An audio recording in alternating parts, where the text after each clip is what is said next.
Well, hello. Hi, Isaac Beel. Hello, Sinead. And welcome, listeners, to our second episode of Living in the Beel World. That's right, we have a name. Woo! Yes.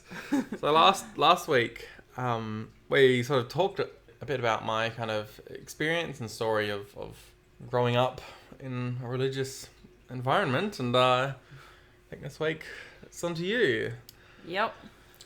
So, what do you think your biggest sort of experiences were? What was your biggest struggles growing up in a religious?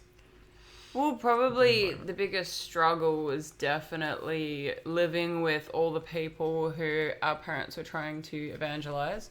I feel like as a child, I clung on to the religiosity, like, quite deep and close to my heart. And so I didn't feel like as a child I suffered because of it.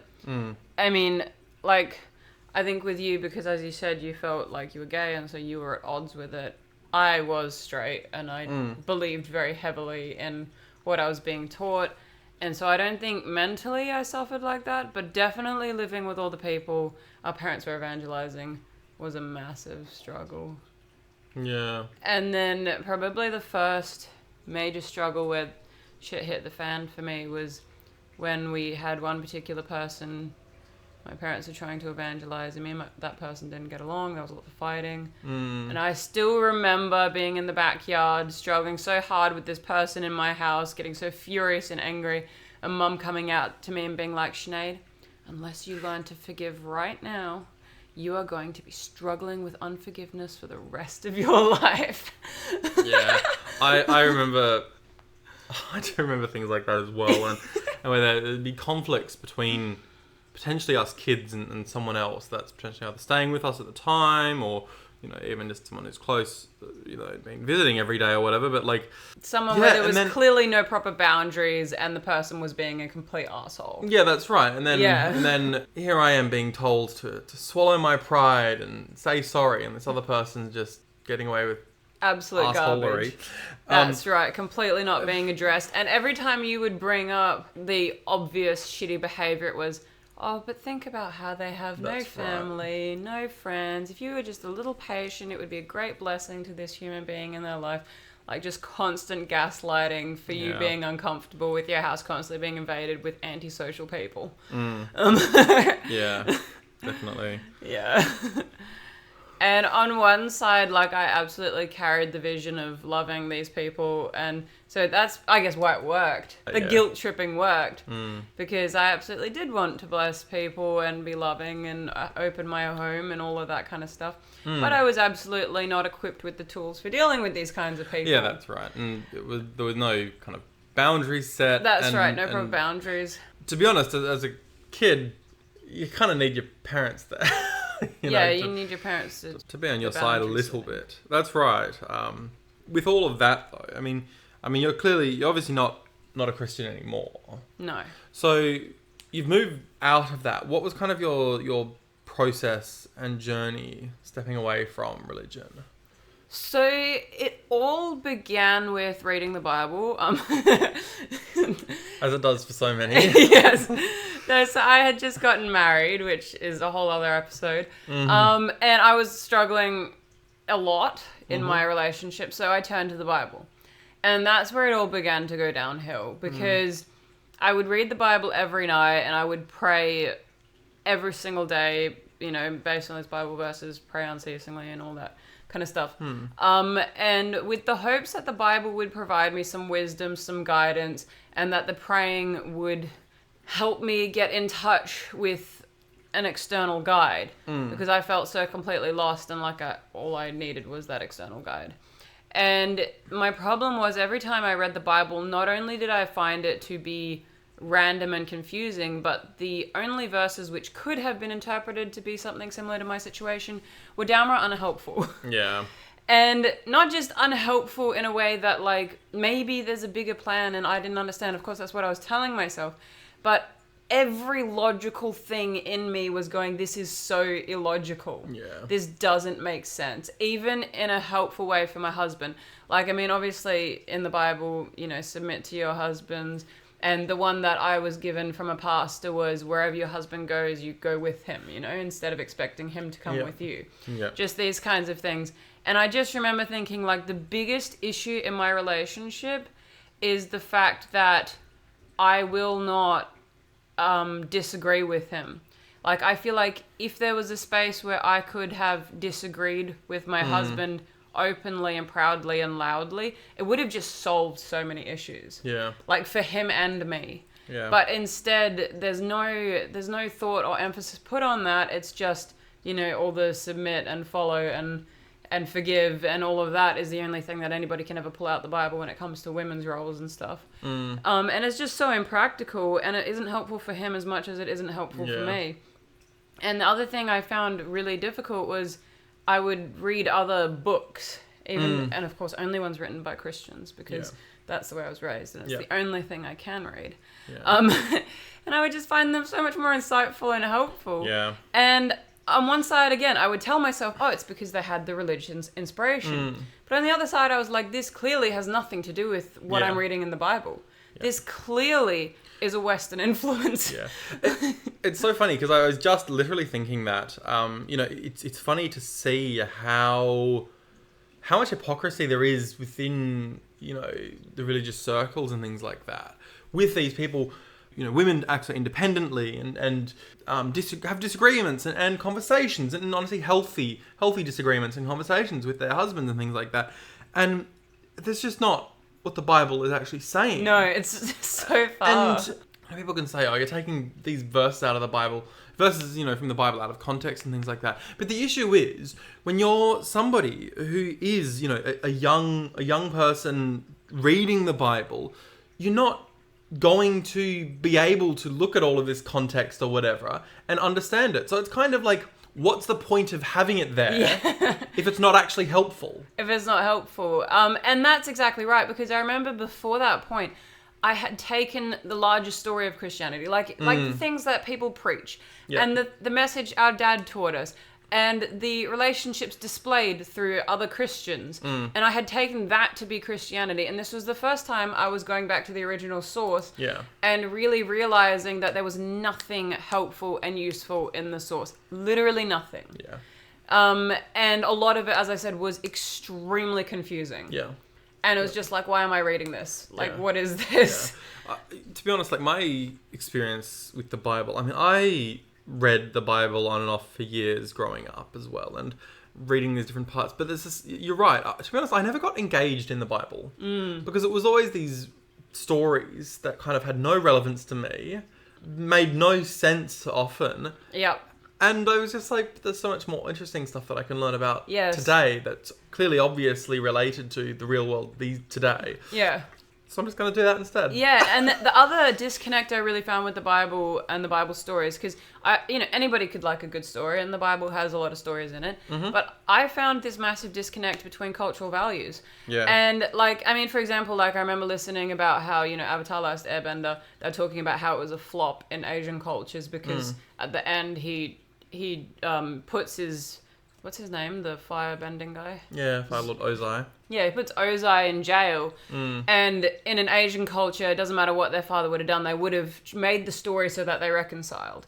Because that's an Asian, like, value. And I felt like none of the values being displayed in the Bible, no matter how much they were twisted by the Christian community to come back and try and be relevant to our lives, I felt like none of them were how Westerners were living and acting. No, that's right. Yeah, they just weren't shared values. That's right. And the issue is, and we're not even talking about necessarily like Western society versus the Christians. This is also the Christians living in Western society. They are also living with these westernized values. And don't even realize that these values are not coming from the Bible. Not even close. Even things like, you know, people will say, you know, you take the good, you know, you take the good and the core meanings and things like that. You know, you'd be like, you know, love your neighbor and forgive those who sin against you or whatever, and all of these things, you know, turn the other cheek. But Christians living in the Western society don't do those things either. No, they don't. Completely not. Like, it's, And I remember speaking about what we're talking about with what the Bible says versus how Christians act. I remember Mum saying something to me like, I submit to my husband. And you would be the first person to know, you and me both, No. she doesn't. Not even close. No. Not even on a normal Western standard. No, that's right. Mum like- is the matriarch of the family. She is. Dad And floats along in his own academic little world. Yes. And I would say that about every relative I know. Yeah. Like you think about Auntie Dee and Uncle Neil. Yeah. Not That's bitching true. or Auntie gossiping. D, you know, that is the strong she is mother the one of the who family. holds the family together, and he makes the money and does the thing on the side. Yeah, that's right. And same with Nana. She was bossing everybody around 24/7. That's right. And then Grandma, like, I mean, they were both kind of weird and dotty. Yeah. But still, it's clearly a family, female driven. Every single one of them. And then they turn around and go, no, we believe in submitting to our husbands. We submit to our husbands. We do this for our husbands. We do that for our husbands. No, you don't. You don't know what that means. Yeah, that's and right. it was particularly obvious to me as somebody who is staying in a patriarchal society like India. Like, it was clear as night and day. Yeah. I mean, the fact is that every single response I've ever heard growing up to Dad going, can you get something for me, is you've got 2 legs, you can get up and do it yourself. That's right. And then I'm in India where, you know, if a man even suggests he doesn't like a thing, every female will jump in and quickly change it for him. Yeah. Like, it's black and white. And for my mum to be telling me, who's living in that society, that it's good to submit to your husband, it's just like, this is clearly so wrong. Yeah. Like, on every level. So that was the beginning seed of my doubt. Yeah. The Bible. Yeah. Then there was a few things that happened. Then, I mean, the relationship progressed, moved back to Australia. And I remember there was this point where things became very, very, very stressful for me once again. Like, would you believe? And I was praying day and night, trying to read the Bible as much as I could. But, you know, I was holding a relationship together with infidelity. Plus, I was working. Plus, I was, you know, living in a ridiculous situation here and there. And I just remember getting to this point where I was praying again, lots and lots of heartfelt prayers every single day and night for years. And then I was just like, Sinead, only someone who is insane does the same thing over and over and expects a different result. Yeah. You have prayed this many times, nothing has happened. Yeah. Every ounce of energy you have from now on is going to go towards thinking about a practical solution. Yeah. Otherwise, don't you dare start trying to reach out to God, because it doesn't work. Yeah. And this didn't make me think God wasn't real. This was just a purely logical thing and like a purely, I have to survive this situation and this is the amount of energy I have and it's going towards practical things only. Yeah. And so that was a massive shift for me. And I remember it helped so much because I was so emotionally exhausted. And I just remember praying that thing over and over again. What was that Bible verse? Come to me and I'll give you rest or whatever. And I was just like, I'm so exhausted all the time, like, both physically and emotionally. Yeah. And to be using my little extra energy to be crying out to a God that didn't fucking exist was just the worst. Yeah. So by the time I switched that, again, it just made such a massive difference. And it was me in survival mode, and me in survival modes lasted like that, I think, for about a year and a half. And I remember other bad things happening afterwards, like more bad news came to me or whatever, and Dad's telling me, and I was just like, oh, okay. And he was like, oh, you don't seem upset, what's going on? I was like, Dad, I'm really tired of crying and being upset, so I'm just not going to be anymore. Yeah. And that was pretty much my attitude for quite some time. And like, I mean, we haven't discussed on this podcast, but like I sometimes talk about this period where I felt like my parents withdrew from me, but I also was very withdrawn from everybody all of the time because I felt as though I couldn't keep being emotional when things just needed so much practical effort. Yep. Yeah. So that was probably the first major, the first one was reading the Bible. That was a major doubt, like logical doubt. And this was the emotional disconnection. And then the realization, again, it happened probably 6 or 7 or 8 months later. Like, these were all very spaced out instances. So the final disconnection was I was listening to Jordan Peterson. And because I thought he was kind of religious. And this is the thing. Because I was so indoctrinated, I wasn't ever going to listen to an atheist person on YouTube. Yeah. It couldn't have happened. or read an atheist book. If I had have known that the author wasn't Christian, I couldn't have done it. Yeah. But I thought Jordan Peterson was religious. He says he's religious, but if you actually start to listen to what he describes as religion, it's not Christianity. It's not the same sort of religion. It's to be honest, it's a bit wacko. I mean, it's a bit like, it just says that the unknowable is God, and like, sure, but why bother giving it a name God when it could just be the unknowable? When you say God, you confuse people because you make them think that it's religious. Yes. So he had me confused. Yeah. Which was... and I was listening to his biblical lectures because I thought I could learn something about the Bible, and I had already struggled to learn it through my own understanding, so let's do it through somebody else's. Yep. So I started Jordan Peterson's biblical series, and he started to explain why it is that a lot of the ideas and beliefs would have been useful in the context of being a sheep herder a few thousand years ago. Yeah. And I was like, man, this makes a lot of sense. And then I was like, I just remember having this massive mental struggle.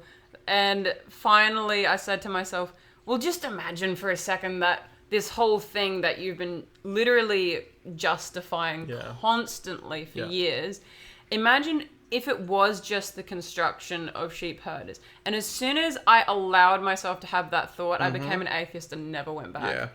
There was definitely a point like that for me as well, where it was like, if Christianity, and this is also what I said to myself and said to other people soon, when I told them I was no longer a Christian, I said, look, if Christianity is what it claims to be, then God and the Christianity would have no problem convincing me after the fact. But for now, I'm going to live like an atheist, and it's up to you guys to change it. To commit, yeah. And as soon as you do kind of allow yourself to even begin to entertain the idea that God might not exist, everything just starts to click in place. I just remember, everything I believed and everything I justified and every step I took in my life came from the assumption Christianity was real. Yeah.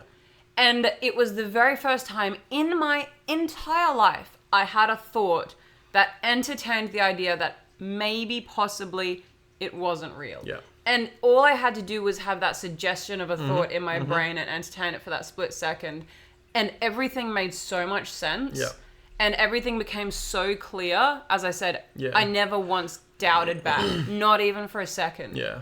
It doesn't even necessarily have to be that, you have to believe that then there's no God. Because the things that make Christianity not true are the same things that make every other religion not true, right? You can take this same idea, keep the same thing. You can believe in a supernatural and be like, why is Christianity right, but these are not right? Well, let me maybe think, let's try and ignore all of the things that everything disagrees with and just take the center of it, because any good argument about reality should make sense for a larger, for the whole. And so if you're taking kind of the core ideas of things, the rest of it should actually come with it.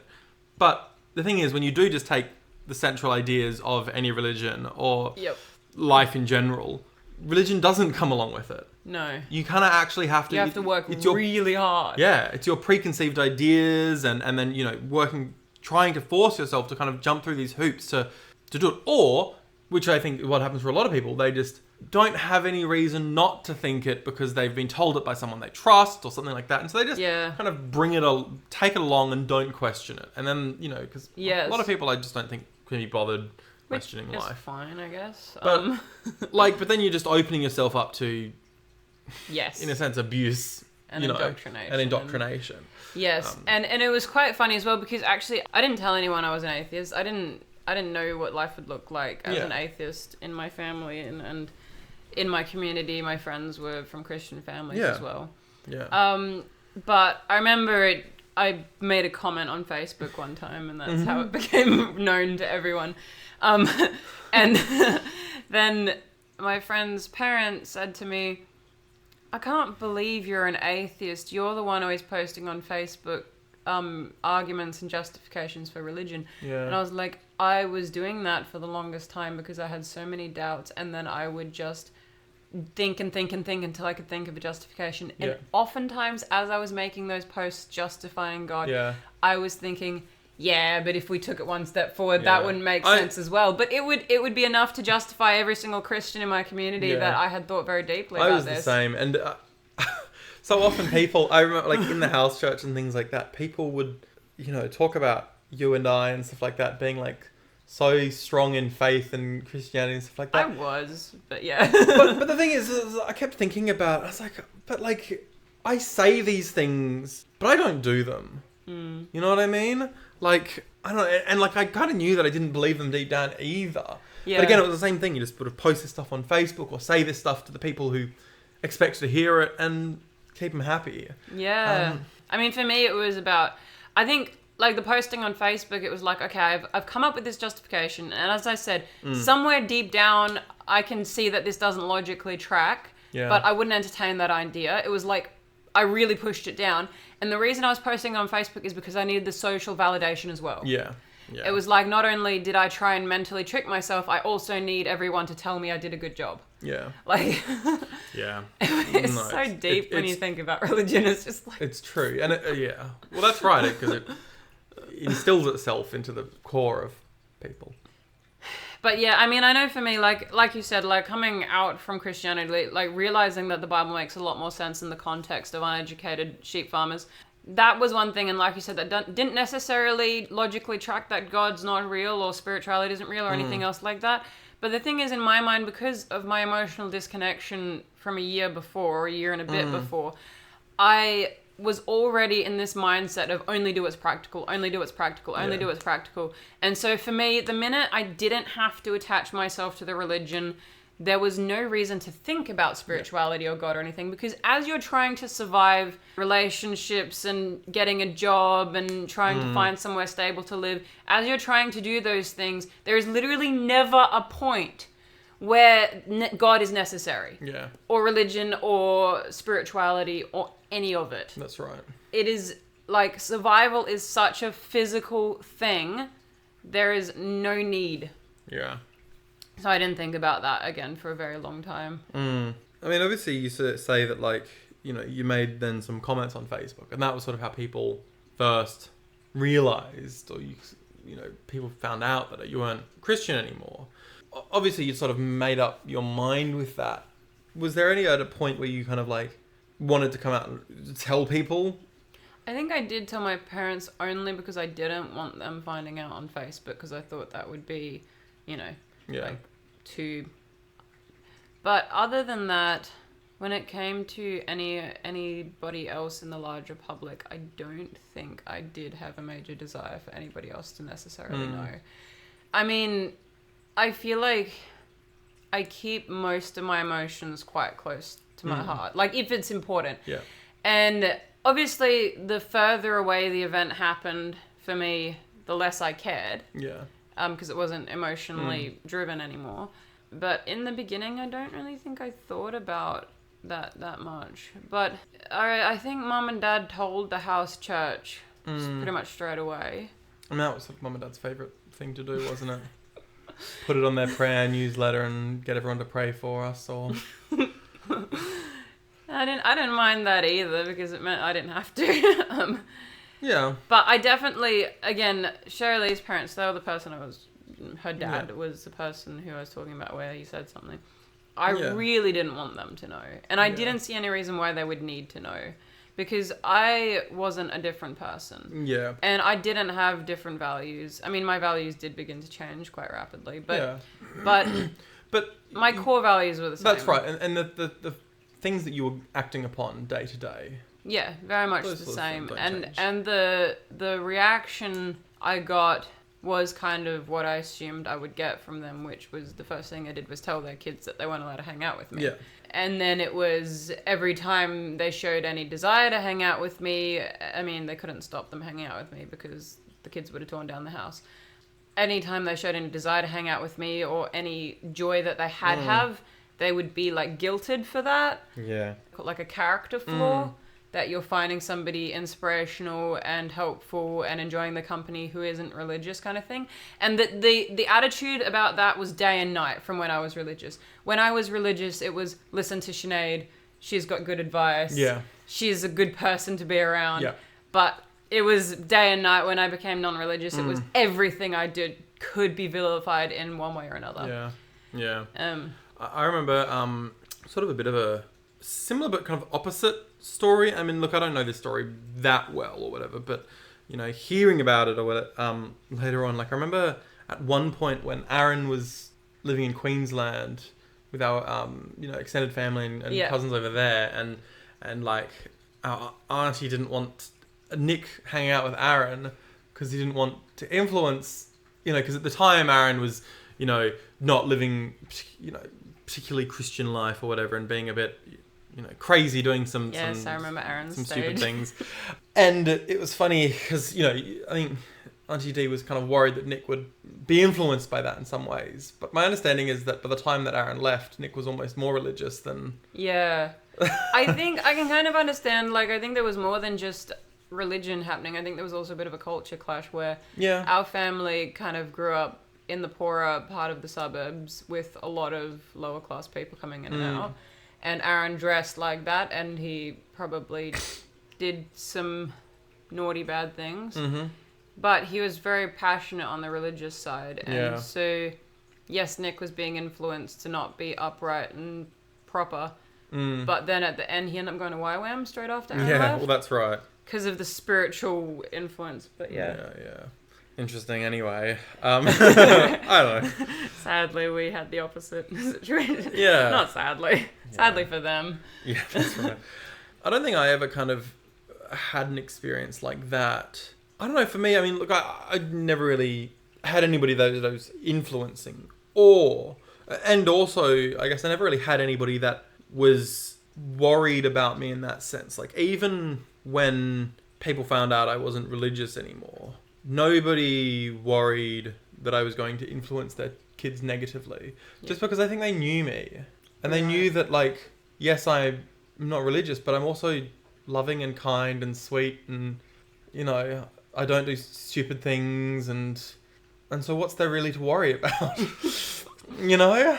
Yeah, I mean, I think the major issue was the ideological issue, like, and look. Well, I also think that perhaps the people that I was interacting with were perhaps more rational than...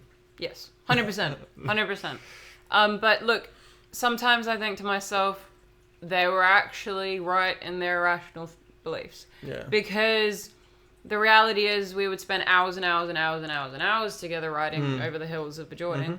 I didn't even tell the kids I wasn't religious anymore. Yeah. I would never have wanted to be blamed for any bad influence. Yeah. But the minute their parents told them and warned them about me, they started asking me questions. Asking questions, yeah. And I wasn't going to lie. I wasn't going to be like, no, believe in God, blah, blah, blah. Like, now you're coming directly to me to ask me what I think about things. Yeah. And I'll just tell you. Yeah. And I did.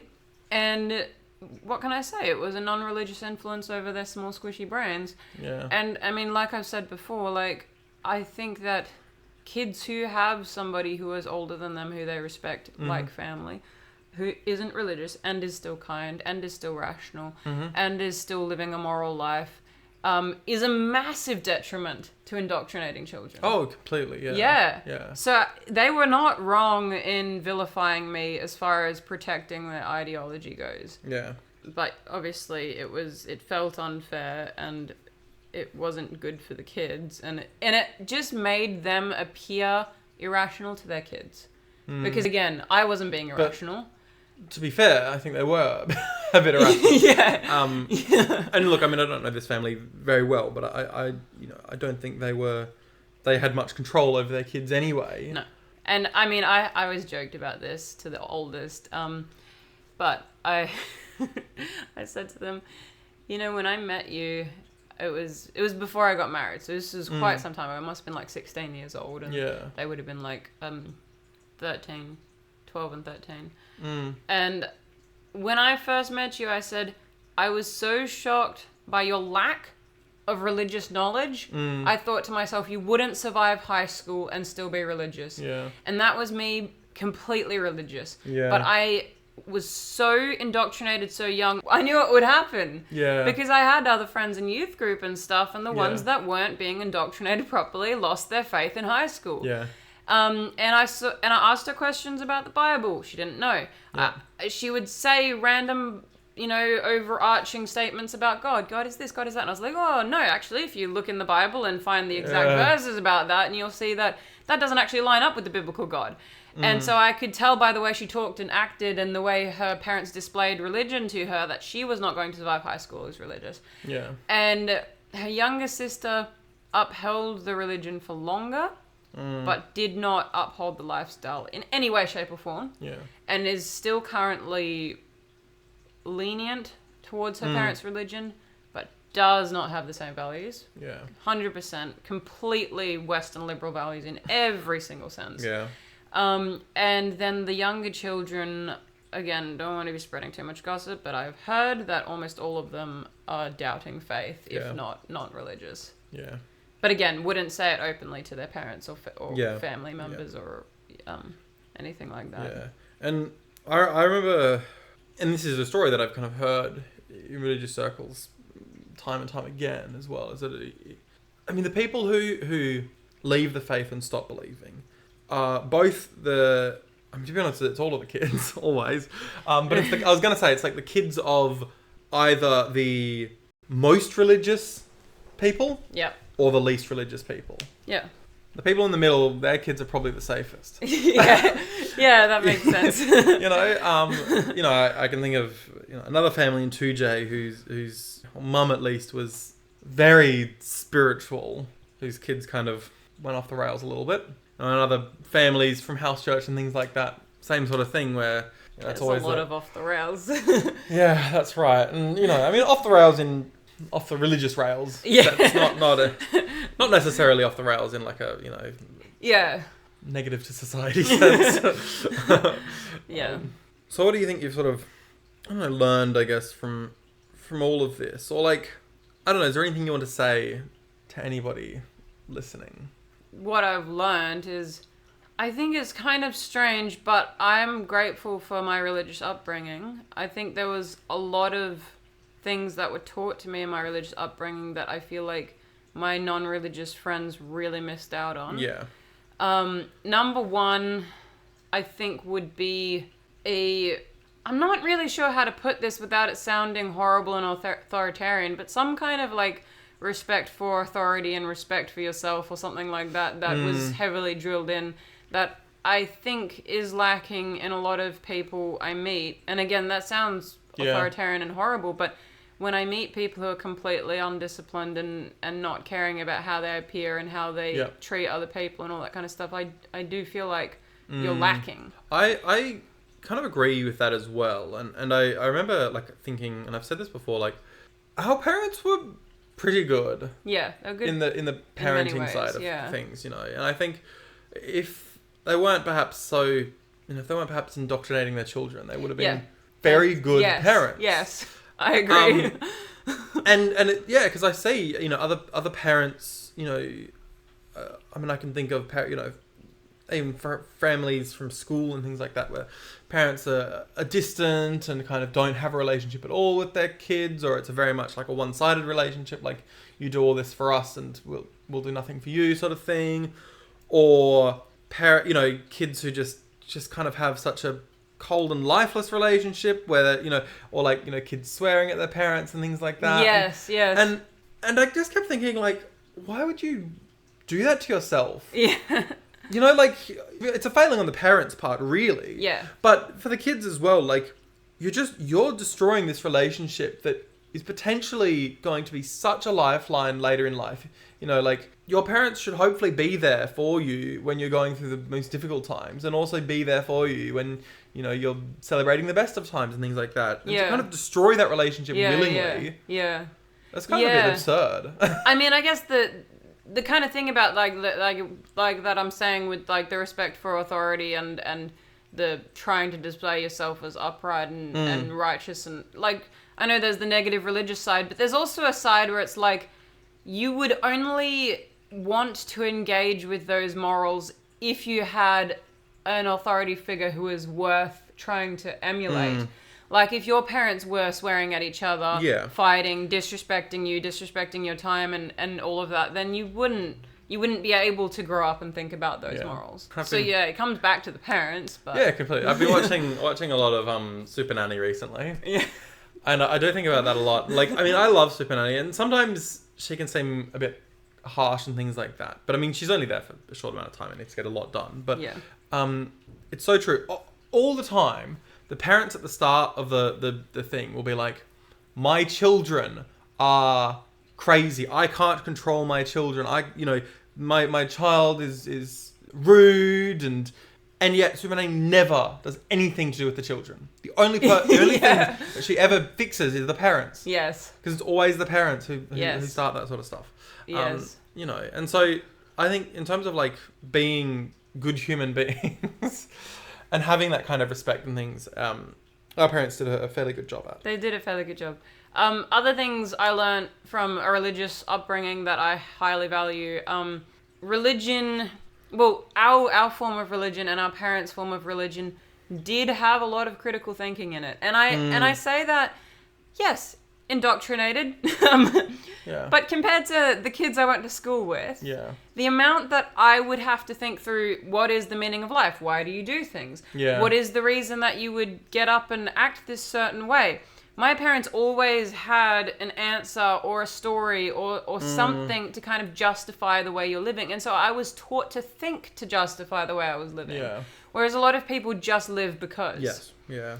That's where I see where religion fills the gap in society, is when people can't be bothered thinking about life and reality. Yes. You kind of almost create your own meaning in life by thinking about what you want and where you're going and what kind of person you want to be. And that is probably the biggest gap I've found, even trying to have non-religious friends or non-religious boyfriends is even more difficult, is that when I start talking about why I want to live the way I live and what's deeply meaningful to me and justifying why I choose certain modes of being over others, and then they come back with, that's really good for you. And you're like, cool, so you haven't thought about this once. Yeah. Ever. It's one of those things. So one of the sayings that I hate the most is, you do you. I've had some friends who used to say that all the time to me. You know, I'd be like, oh, I'm going to do this thing, and they're like, cool, you do you. And I'm like, you. Very dismissive. That's right. I would only say that to someone I didn't like. That's right. I'm just like, you're not actually being helpful here. Or, you're not thinking, clearly no thought or care. Being endlessly supportive is not being supportive at all. Because your support isn't worth anything if you're going to equally support me and somebody who wants to go murder someone. You know what I mean? That's right. And hopefully most people would draw the line at that. But, yeah. But I don't think most people would know what to do if that happened. And I remember I've heard stories. I mean, there's always the thing about those TikTok, all those videos, on the Subway Surfers with the Reddit talking about something or whatever, and people being like ostracized from their family because they're the ones that wanted to speak up about some sexual abuse or something that's happened in the family, and the rest of the family is covering it up because they just don't want to deal with it. I was just like, people don't even know what to do when it comes to the extreme bits either. Don't know. That is actually something. Oh, this could be a whole other podcast. That's right. Diverging. Yeah, we are a bit diverging. Oh yeah. So our message to people. I mean, I think just think about things yourself. I mean, also like, yes, trust your parents, but like, don't trust them to the ends of the earth. And as soon as you're capable, think critically on your own. Yes, and think about everything that you've been taught. I think probably the biggest thing for me, and the biggest way I've changed since being religious to non-religious, is now I will quite happily listen to a book written by a Jew, or a book written by a Muslim, or a book written by anybody with any kind of viewpoint. Yeah. Yes, if I find it unbelievably repulsive, after a little while I'll stop listening. Yeah. But the reality is that filter of only being able to have things that fit my ideology from the get-go, otherwise I'll just write it off, that's gone. Yeah. And I think that the ability to have that open mind, it completely changes the way you think, like every single week. I remember when I kind of stopped being a Christian, I made a conscious decision in myself to drop all opinions of things. And I said, look, if I'm going to make an opinion on things, if people ask me, I'm just going to say, look, I don't have an opinion. Yep. 100%. And there's nothing wrong with that. Yeah. I haven't thought about it. I don't have enough time to think about everything in the world. But then, slowly work up and build them up myself if I want to, or follow them and stuff like that. Yeah. I mean, even things about, gay marriage and abortions and things like that. It was like... We all had a default That's from right. religion. That's right. I remember especially like the... another podcast probably, but like just about like the abortions and things like that. Like I had no reason to even have an opinion on that. Yeah. When I did. Yeah. As a Christian. Me neither. It had no relation to my life. I mean, especially being a little gay boy, fucking never gonna get anybody pregnant. It was such a shock to me because I went hardcore. You remember my period of anti-abortion. I went hardcore anti-abortion, believing that was the Christian stance. Yeah. And then I read in the Old Testament, if your wife is found to be cheating, give her a solution, and if she bleeds, then it meant she cheated. So essentially, they were giving her something to have an abortion. Yeah. And Dad even said to me, "Oh, well, that's fairly well understood that's what was going on there." So I was like, God sanctioned abortion. Well, that's another thing, and this is sort of what I was kind of going to say for another, and we'll probably discuss further in another thing. But it's like there's also a big difference between things that are literally like directly taught and things that are just kind of culturally learned. Culturally practiced. Things about like the ideas on abortion and ideas on gay marriage and gay relationships, things like that. Like I don't even specifically remember ever being directly taught that being gay was wrong, but like again, it was kind of the cultural, the Christian cultural thing. Yes. And and Dad then having one set of opinions about it and Mum having a completely different set of opinions about it. I was like, well, you haven't even sort of got ideas about it yourself. They never do. No. Like even that was another one of the big issues when I was living in India, is that I was listening to Christians and Christian preachers preaching a completely different message from the exact same Bible. Yeah. Completely different message. Completely. And then it was a cultural message, and it always is. And they say, oh, well, that person's not a real Christian. That's right. Well, they don't have a full understanding. Well, then nobody does. Yes, nobody does. Then why am I listening to them? That's right. Anyway, so it just breaks down. The more it's almost like Christianity, true Christianity is a ghost, and if you ever try to articulate it and discover it, you'll find it just vanishes every single time. Smoke and mirrors, and when you find out what it really is, it doesn't hold up. It doesn't hold up to anything. But yeah, last final advice from this whole journey of religion to non-religion is that if you are somebody who has done what me and Isaac have suggested in our first advice, which is be open-minded, develop your own opinions, think critically. The second thing is don't come out about it unless you have a safe place to go. Because, I mean, even my own self, I keep a lot of what I do, a lot of what I think, and a lot of what I say on the down low between me and my non-religious friends, because I live with my parents. And the benefits of having your parents are also real. And it's one thing for me to say that as somebody who lives in a Western society and could rent a room like that and still be 100% safe, but know the benefits of living at home and having property and animals and all of that. But it's a completely different story for a lot of people. Yeah. And even in a Western society, it's not like everybody can just up and leave. So I think being open-minded is one thing, but being open about talking about things, there's not always a space for that. That's right. And I mean, like I will say, I know that, for instance, I believe it's mostly in the US, there's that Freedom from Religion Foundation. They are specifically there to help people being persecuted about coming out of religion.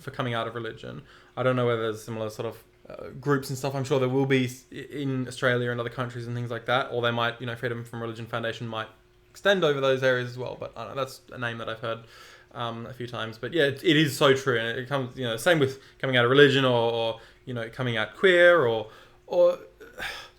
anytime you just kind of have a disagreement with your with someone family who has or your culture authority over your life, essentially. Yeah. Just be cautious about it. Don't think about it. Make sure you've got some sort of safe place to go, if that's going to be a concern for you.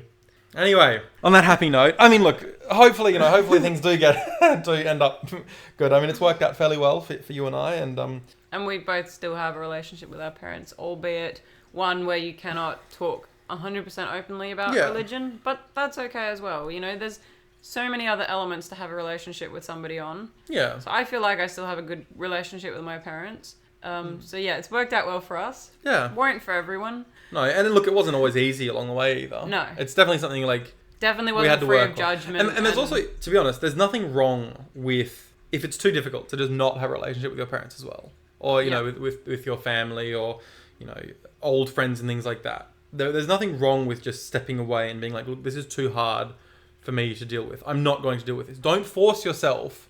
If you have the option to leave, Yeah, then if you're 100%. that's right. If you're out of it and in a safe place, don't force yourself to try and reconnect with them if it's too hard, if it's too difficult, because sometimes it is too difficult. Yeah. And there's nothing wrong with that. Yeah. And especially, like, at least I feel like in my situation, 99.99% of the time, religion won't be brought up between conversation between me and my parents. And that's the way that we survive. If my parents continually, like, tried to talk about it. Bring it up and reconvert me and all that, then no, I couldn't live there and it wouldn't be possible. So yeah, absolutely. Everybody's situation is going to be individual. Yeah. And yeah, there's no judgment for somebody who has to leave their family. I mean, look, I just always found it, I think, more difficult to deal with our parents because, like, even as you say, like, even when they're not, and look, it's probably a bit different when you're living with them because obviously conversations work differently when you're living with somebody and see them every day than rather than once every couple of weeks or whatever. I just find it difficult to kind of sit on the sidelines seeing them live religiously and seeing them sometimes influence, it's like, painful. Other kids and, you know, nieces and nephews and things like that. And you're like... That's hard. It's really hard to see that kind of indoctrination continuing on and you knowing that if you step in there, you're the one that's going to be kind of removed from the situation, you know. Yeah, 100%. You got to be so tactful and self-restrained. It's not easy. No. Anyway, well, we'll finish up there for today. Yep. We went on a couple of long tangents, but I think that's going to be a bit of a theme. Typical Beel spiel. A Beel spiel, indeed. This was, I guess, episode 2 of living in the Beel world. Hopefully, we'll see you for episode 3 in a couple of weeks, probably. Yep. All right, awesome. Then. Thank you for tuning in. See you around.